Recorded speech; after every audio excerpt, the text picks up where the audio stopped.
If you're a man, you're bad. We heard this from the APA, which I believe it's the New American Psychological Association guidelines that came out recently, where they said traditional masculinity is bad, and that essentially it causes problems in the minds, it's not mentally healthy, it's harmful, and that whole shtick. It's funny, because when I read this story, I immediately thought of Peter Boghossian, James Lindsay, Helen Pluckrose, which I've covered their story quite a bit. They're the ones who did that hoax where they got these feminist papers to publish complete and utter nonsense. And when you see the complete bias of these academic institutions, it's no surprise that we're then going to see the APA put out guidelines saying traditional masculinity is harmful. And I started thinking about it. When it comes to masculinity, feminism, progressive, traditional, I don't think any of it is inherently right or wrong for the most part. Obviously, like authoritarianism is bad. But I started wondering, why is it that times slowly change and the liberals tend to win? Think about conservatives today. They're mostly, Trump supporters are mostly in favor of gay marriage. Not all of them, but many of them. That wasn't true 10 years ago. So it does skew in this direction. It doesn't mean that ultimately they'll win. We're seeing that Gen Z may be more conservative. But I started to think about it, and I think it's just a natural cycle of empire, because I was reading about where the U.S. is in terms of empire age, and we're near the end.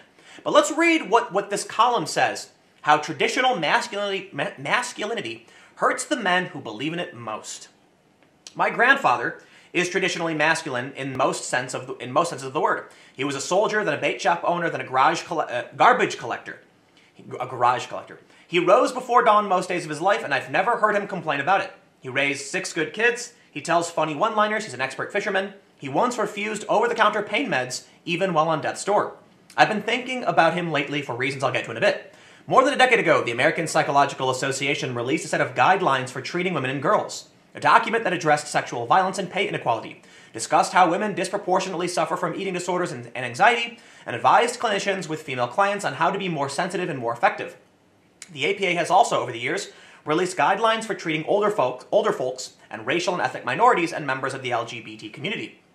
What the largest psychological organization in the US has never done was release guidelines for treating men. Men were already perceived as the default, unneeding of individuated study. Unless you're in a men's group, you're probably not regularly reflecting on what it means to be male, said Matt Engler-Carlson, who directs the Center for Boys and Men at California State University at Fullerton. You're probably just enacting it. I don't know what that means. Psychologists want to change that, though. And last week marked the release of the APA's inaugural Guidelines for Psychological Practice with Boys and Men. Developed over 13 years and using 4 decades of research, men are 3.5 times more likely to die by suicide than women. That's true. They have more academic challenges and receive harsher punishments in school settings. They're the victims of 77% of homicides, and they commit 90% of them. Those things are all true. At least as far as I know, right? And look, I'll say this too. I don't think it's bad to be masculine or to be a man, and I don't think traditional masculinity is bad. However, it is interesting that I am going to argue with psychologists, but this is an issue of trust. When we see something like Sokal Square with Peter Boghossian, yes, I'm not going to trust you if you're just coming out and saying that there's something wrong with traditional masculinity. There are some things wrong within it, for sure. But when we talk about traditional masculinity, we're not talking about toxic masculinity. Now, I want to say this too. Toxic masculinity, it's real. It's real, it is. Toxic femininity is real too. All that describes is that there are bad characteristics associated with certain things, and of course there are. It's not like masculinity is masculinity is neutral, and it has good and bad things about it. So, and this got me thinking about, why don't we hear about toxic femininity, and what is toxic femininity?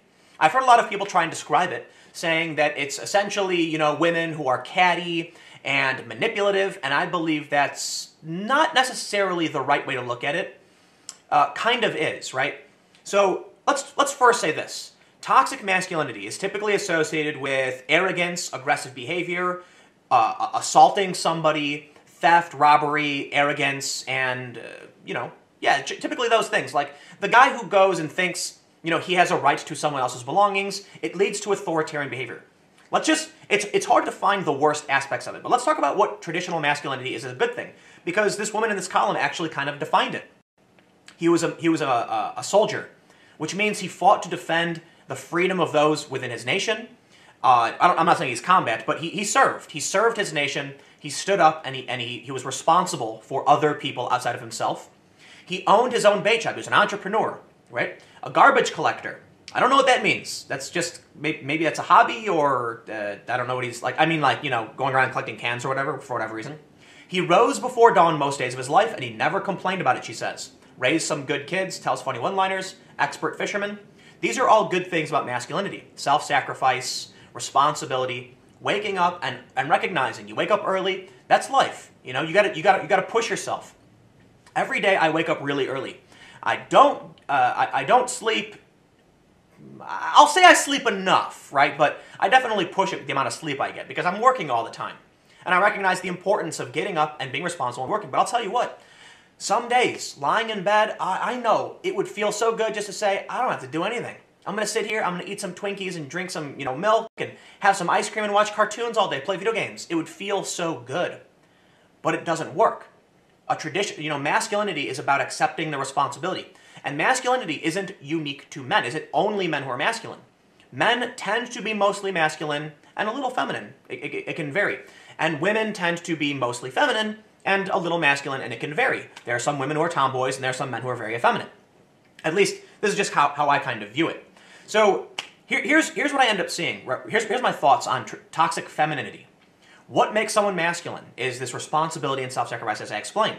Toxic masculinity is it's arrogance and dominating behavior. The idea that you know better than others, so they must do as you say, and you become authoritarian. That's not self-sacrifice. That's when things get toxic.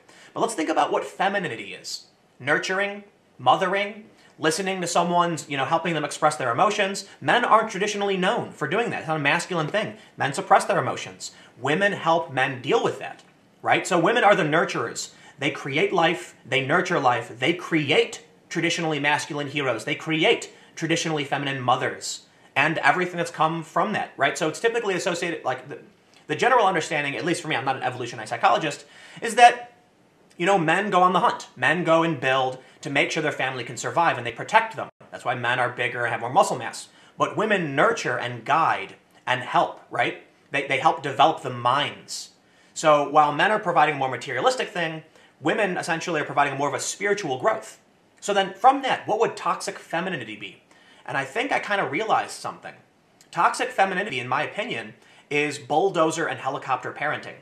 It's when you're so concerned about protecting and nurturing, you don't let the child actually grow. And this can be for overprotectiveness, over-policing, and this dips right into intersectional feminism. This idea that you must protect, the law, the government must protect, results in two really big things. For one, children who have never known struggle, and thus they are overly sensitive to everything. From that, we see the next big impact of toxic femininity. Women who, these intersectional feminists who think everything is wrong and everything should be policed, right? They go hand in hand. The women who are raising kids and bulldozer parenting so the kids never actually mature and become adults are creating children who can't function in the real world. That's toxic femininity, in my opinion. Sure, you can say cattiness and all that stuff, but I think I think that, for me, that's it. And what we're seeing with the regressive left is unchecked toxic femininity. The willingness, the belief that you are the only one who knows what's right, very similar to toxic masculinity, except they're over-nurturing, trying to protect hell, the path to hell is paved with good intentions. So I kind of went off on a tangent, but we'll read a little bit more. We'll go a little longer today. The guidelines are saying some men are sick, in other words. But are they saying some men are sick like we need to gently care for them with aspirin and a thermometer? Or are they saying some men are sick like we need to put them in Hannibal Lecter masks and keep them away from everyone else? Levant was shocked this past week by how many people responded as if the guidelines were suggesting the latter. People who read the 30-page document as an indictment, not of rigid traditional masculinity, but of all masculinity and of men themselves. Fox News host Laura Ingraham accused the APA of conflating masculinity with Harvey Weinstein-like behaviors.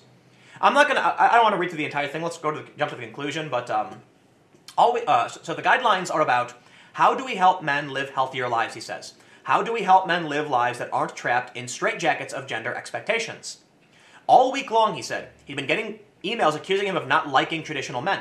He told me he wanted to write back, I do like them, that's why I don't want them to suffer.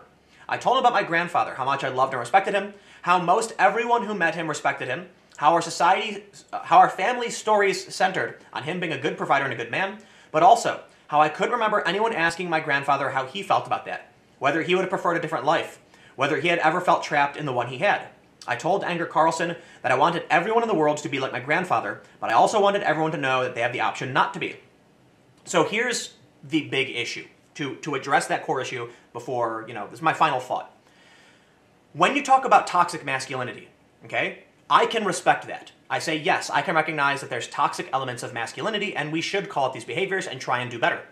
But when you then no longer say toxic, but say traditional, yes, you are conflating the good things about masculinity with the bad things, and that's not okay.